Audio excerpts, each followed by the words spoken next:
کبھی نہ کبھی ہر انسان اپنے اندر ایک عجیب سی بے چین کرنے والی آواز محسوس کرتا ہے، ایک ایسی سرگوشی جو ذہنی سکون کو بالکل ختم کر دیتی ہے۔ یہ ایک ایسا تجربہ ہے جس سے تقریباً ہر کوئی گزرتا ہے۔ تو آج کی اس گفتگو میں ہم اسی اندرونی کشمکش کی گہرائی میں اتریں گے۔ کیا ایک سوچ، ایک معمولی سا خیال پورے خاندان کو تباہ کر سکتا ہے؟ یہ سوال سننے میں شاید تھوڑا ڈرامٹک لگے، لیکن سچ یہی ہے کہ یہ ہماری آج کی گفتگو کا مرکز ہے۔ ایک خیال، ایک معمولی سا شک یا ایک سرگوشی، اس میں اتنی طاقت ہو سکتی ہے کہ وہ مضبوط سے مضبوط رشتوں میں بھی درار ڈال دے۔ چلیں دیکھتے ہیں کہ یہ کیسے ہوتا ہے۔ تو یہ جو اندرونی کشمکش ہے، یہ تباہ کن سوچ، اسے ایک خاص نام دیا گیا ہے، وسوسہ۔ چلیں سمجھتے ہیں کہ آخر یہ ہے کیا؟ ایک ایسی اندرونی آواز جو شک اور بدگمانی کی بنیاد پر زندہ رہتی ہے۔ تو وسوسہ آخر ہے کیا چیز؟ دیکھیں، یہ وہ خیالات ہیں جو بن بلائے مہمان کی طرح ذہن میں آ جاتے ہیں اور پھر انسان کو اندر ہی اندر کھوکھلا کر دیتے ہیں۔ یہ کوئی معمولی خیال نہیں ہے، بالکل نہیں، بلکہ یہ ایک خطرناک اندرونی کیفیت ہے جو ذہنی سکون چھین لیتی ہے اور انسان کو اپنے ہی خلاف کھڑا کر دیتی ہے۔ لیکن یہ جو کھوکھلاپن ہے نا، یہ صرف اندر تک محدود نہیں رہتا، اس کے اثرات باہر کی دنیا میں پھیلتے ہیں اور اس کے نتائج وہ بہت حقیقی اور اکثر تباہ کن ہوتے ہیں۔ چلے دیکھتے ہیں کہ یہ زندگی کے مختلف پہلوؤں پر کیسے اثر انداز ہوتا ہے۔ سب سے پہلے تو خاندان کو ہی دیکھ لیں۔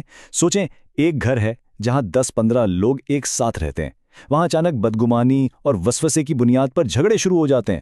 ایسی افواہیں پھیلائی جاتی ہیں جن کی کوئی حقیقت ہی نہیں ہوتی، اور نتیجہ یہ نکلتا ہے کہ پورا گھر آپس میں لڑ رہا ہوتا ہے، ایک میدان جنگ بن جاتا ہے۔ اور یہ تباہی صرف گھر کی چار دیواری تک محدود نہیں رہتی، بالکل نہیں، یہ انسان کے مستقبل پر بھی حملہ کرتی ہے۔ ذرا تصور کریں ایک طالب علم کا جو قرآن حفظ کرنے کے بالکل قریب تھا، بالکل قریب، اور پھر اچانک وہ ایسے خیالات کا شکار ہو جاتا ہے کہ اپنی تعلیم ہی چھوڑ کر گھر بھاگ جاتا ہے اور یوں ایک عظیم مقصد سے محروم ہو جاتا ہے۔ مستقبل اور دنیاوی عزائم تو ایک طرف، یہ سرگوشیاں انسان کے سب سے ذاتی اور روحانی تعلق یعنی عبادت کو بھی نہیں چھوڑتیں۔ اکثر دیکھا گیا ہے کہ لوگ بار بار وضو کرتے رہتے ہیں، لیکن پھر بھی محسوس کرتے ہیں کہ ان کی طہارت مکمل ہی نہیں ہوئی۔ نماز پڑھنے کے بعد بھی شک میں رہتے ہیں، اور یہ وسوسہ انہیں ایک نہ ختم ہونے والے چکر میں پھنسا دیتا ہے، ایک ایسی صورتحال جہاں عبادت سکون کے بجائے اذیت بن جاتی ہے۔ تو سوال یہ پیدا ہوتا ہے کہ جب یہ خیالات اتنے طاقتور اور اتنے تباہ کن ہو سکتے ہیں تو کیا ان کا کوئی حل بھی ہے؟ کیا اس اندرونی جنگ کو جیتنے کا کوئی راستہ ہے؟ بالکل ہے، اور یہی سوال ہمیں اس گفتگو کے اگلے اور شاید سب سے اہم حصے کی طرف لے جاتا ہے۔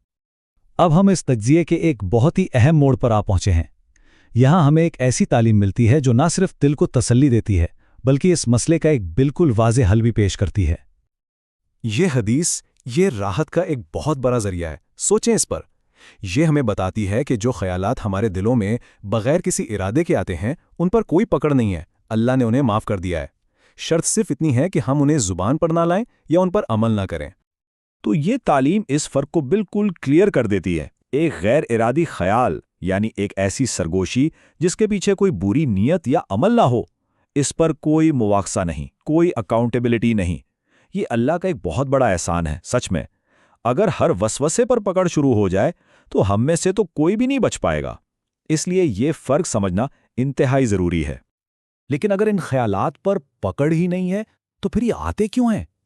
سوال تو ہے، ان سرگوشیوں کے پیچھے اصل مقصد کیا ہے؟ اگر اس کیوں کو سمجھ لیا جائے تو ان خیالات کو بے اثر کرنا بہت بہت آسان ہو جاتا ہے۔ قرآن کی یہ آیت اس اصل مقصد کو بالکل بے نقاب کر دیتی ہے۔ وسوسوں کا بنیادی مقصد ایمان والوں کو غمگین کرنا ہے، بس انہیں دکھ اور تکلیف میں مبتلا کرنا ہے۔ تو یہ ایک بالکل سیدھی سادھی 2 سٹیپ اسٹریٹجی ہے۔ پہلا قدم، ذہن میں ایک شک یا وسوسہ ڈالا جاتا ہے۔